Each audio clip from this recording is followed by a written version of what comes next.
সালামু আলাইকুম, সবাই কেমন আছেন? চলে আসলাম ওয়ার্ল্ড কাপ ফুটবল 2026-এর আজকের ম্যাচের প্রেডিকশনাল ভিডিও নিয়ে। আজকের ম্যাচটা অনেক বেশি ইম্পর্টেন্ট এবং ভাইটাল একটি ম্যাচ হতে যাচ্ছে, কারণ এই বিশ্বকাপের যে অরিজিনাল কন্টেন্ডার, যারা এই বিশ্বকাপ জিততে যাচ্ছে বা বলা হয়ে থাকে প্রেডিকশন অনুযায়ী এই বিশ্বকাপ জেতার জন্য সবচেয়ে বেশি সক্ষম যে দলটি, সেটি হচ্ছে ফ্রান্স। এবং আজকের খেলা বাংলাদেশ সময় রাত 3টায় ফ্রান্সের প্যারাগুয়ের বিপক্ষে। প্যারাগুয়ের এই বিশ্বকাপের রানটা ছিল খুবই চমৎকার একটা রান। যদি আমরা আপনাকে ইলাস্ট্রেট করি বিষয়টা, টোটাল বিষয়টা যদি আমি ইলাস্ট্রেট করি, গ্রুপ পর্বে প্যারাগুয়ে তৃতীয় অবস্থানে শেষ করেছে। সেখানে তাদের প্রতিপক্ষ ছিল ইউএসএ, অস্ট্রেলিয়া এবং টার্কি। নর্মালি এখান থেকে আমরা যারা বিশ্বকাপের শুরুতে প্রেডিক্ট করেছিলাম, সেখানে আমরা ইউএসএ কে বরাবরের মতো ফার্স্ট পজিশনে ধরে রেখেছিলাম, টার্কিকে আমরা সেকেন্ড পজিশনে রেখেছিলাম, প্যারাগুয়ে অস্ট্রেলিয়াকে আমরা থার্ড পজিশনে রেখেছিলাম এবং প্যারাগুয়েকে আমরা ফোর্থ পজিশনে রেখেছিলাম।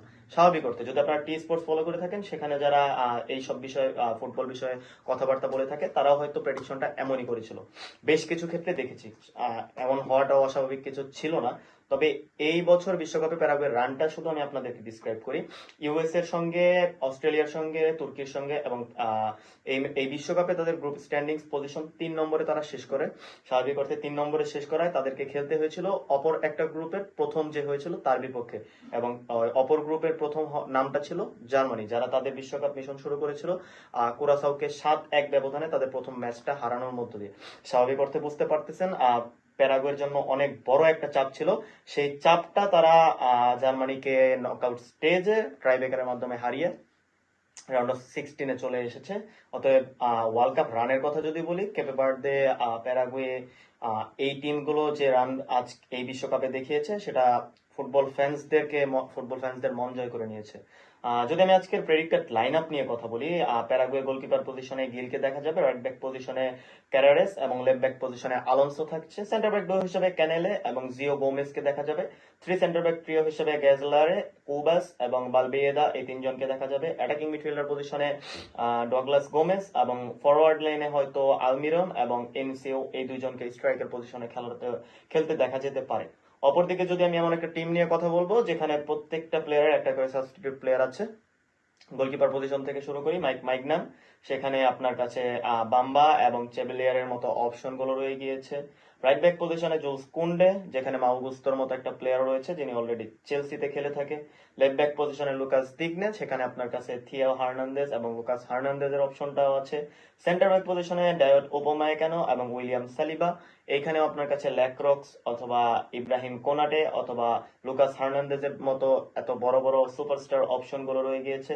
মিডফিল্ড পজিশনে তাদের কাছে আছে মানু কোনে, আদ্রিয়ান রাবিওত, মিকেল অলিসে, অ্যানগোলো কান্তে এবং আর্লেন চুয়ামেনি।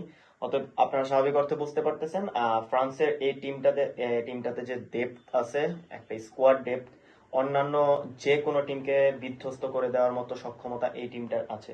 এখন পর্যন্ত আমি ফরওয়ার্ড লাইন নিয়ে কথা বলি নাই। ফরওয়ার্ড লাইনে তাদের আছে Osman Dembélé, last year already Ballon d'Or winner, আবার এই বছর ব্যালেন্ডিয়ার কন্টেন্ডার, কারণ তিনি পিএসজি কে নিয়ে অলরেডি ইউসিএল চ্যাম্পিয়ন হয়েছে। লেফট উইং ফরওয়ার্ডে ফ্রান্সের আছে বার্কোলা এবং ডিজাইরি ডুয়ের অপশন। রাইট উইং ফরওয়ার্ডে ওসমান ডেম্বেলে ছাড়াও আপনার কাছে চেকির অপশন আছে, অ্যাটাকিং মিডফিল্ডার পজিশনেও খেলতে পারে। স্ট্রাইকার পজিশনে কিলিয়ান এমবাপ্পে অলরেডি এই বিশ্বকাপে নিজের ছাপ ছাড়িয়ে গিয়েছে। শুধু এই বিশ্বকাপ না, লাস্ট 2 বিশ্বকাপে অলরেডি নিজের ছাপ ছাড়িয়ে গিয়েছে তিনি। যা করছে সেটা কোনো মানুষের পক্ষে সম্ভব কিনা, এটা আমাদের এই জ্ঞানের বাইরে বিষয়টা চলে গিয়েছে ইতিমধ্যে। এমবাপ্পে ছাড়াও তাদের ফরওয়ার্ড লাইন আরো বেশ কিছু অপশন আছে। মার্কোস থুরামের অপশন আছে, মাতাতার অপশন আছে। ফ্রান্সের এই টিমটা বিশ্বকাপ জয়ের যোগ্য দাবিদার বলা চলে। প্রেডিক্টেড লাইন আপ যে কোনো রকম হতে পারে। দিদিয়ার দেশম হয়তো আজকে কিছু প্লেয়ার চেঞ্জ করে খেলাবে, কারণ এমন অপশন যখন আপনার কাছে থাকবে, আপনি অবশ্যই প্লেয়ারদেরকে একটা রেস্টের ব্যাপার স্যাপার থাকে। সবকিছু মিলিয়ে ফ্রান্সের আজকের প্রেডিক্টেড লাইন আপ এইটাই ছিল। টোটাল তাদের ম্যাচ খেলা হয়েছে হেড টু হেডে 5টি, যেখানে ফ্রান্সের জয় 3টি ম্যাচে, ড্র 2টি ম্যাচ হয়েছে এবং প্যারাগুয়ের জয় সংখ্যা 0।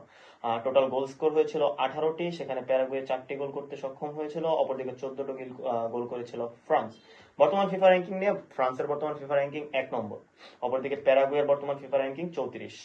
অনেক বড় একটা ব্যবধান দেখা যাচ্ছে এর মাঝখানে। স্বাভাবিক অর্থে ফ্রান্স সব দিক থেকেই এগিয়ে থাকবে। ফ্রান্স আজকে হয়তো ম্যাচটা ইজিলি জিততেও পারবে। আমার প্রেডিকশন থাকবে ফ্রান্স 3 প্যারাগুয়ে 0।